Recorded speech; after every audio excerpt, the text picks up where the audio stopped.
Farming is changing forever in the new update and becoming the easiest it has ever been, and in this video we're going to break down why that is, how every single player can take advantage of that, as well as what this means for both rushers and maxers. First of all, how is farming getting easier? As you guys have probably seen, we are getting brand new collector levels for gold elixir and dark elixir. Now the reason this is significant is because the amount of storage capacity that a collector has determines how many resources that we can steal from it. For the gold and elixir collectors, you can steal 50% of the loot that has not been collected yet. The level 15 collectors used to have a maximum capacity of 350,000 previously, which allowed us to get a maximum of 175,000 resources out of each collector. The new level 16 collector has a capacity of 385,000, which allows a maximum of 192,500. That's 17,500 more resources, and that's 10% more than what we used to be able to collect before. And if that doesn't seem like a lot, remember that there are 7 gold and elixir collectors each, so that this stacks up quite a bit. Now the dark elixir drills are a little bit different because you can steal up to 75% of the uncollected dark elixir from the drills. The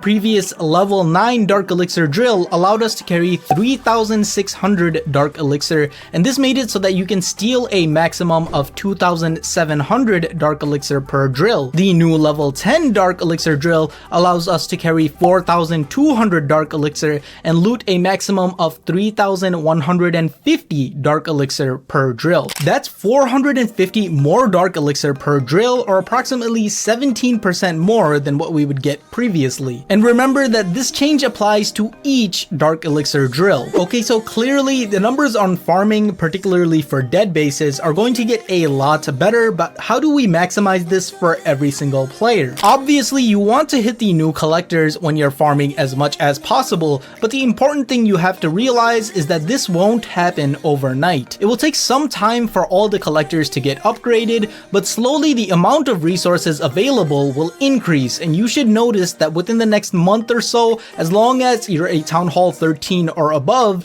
you will get more resources. When it comes to upgrading the collectors themselves, I do not recommend that you do so. The return on investment for collectors really diminishes after level 13, so I think it's okay to upgrade them to that point, but then to leave them, since a great majority of your loot will come from raids anyways. But speaking of upgrading and not upgrading, how does this affect rushers and maxers? Those of you who have been following my guides know that I encourage strategic rushing to Town Hall 14, and now there's another reason to do so. Town Hall 14 is now the point where you're going to get a big spike in the amount of loot that you're going to be receiving from your battles. This makes it infinitely better for you to be at Town Hall 14, and it mitigates the previous deficit that we would get as a result of the Town Hall penalty when we were rushing. I also like that the dark elixir drills are getting a good buff, because unlike the golden elixir collectors, they can actually help you quite a bit with the dark elixir that you're going to need, and they got an even stronger buff than the other collectors, increasing the amount of dark elixir in the loot pool in general. Overall, I'm really happy with this update and the fact that we're getting other new stuff like brand new levels on troops and buildings, and if you want me to analyze the numbers on those, do let me know in the comments. But to be frank with you, none of this will matter if you're bad at farming in general. That's why you need to watch this video right here so you can prepare for the increased loot pool when it does come out.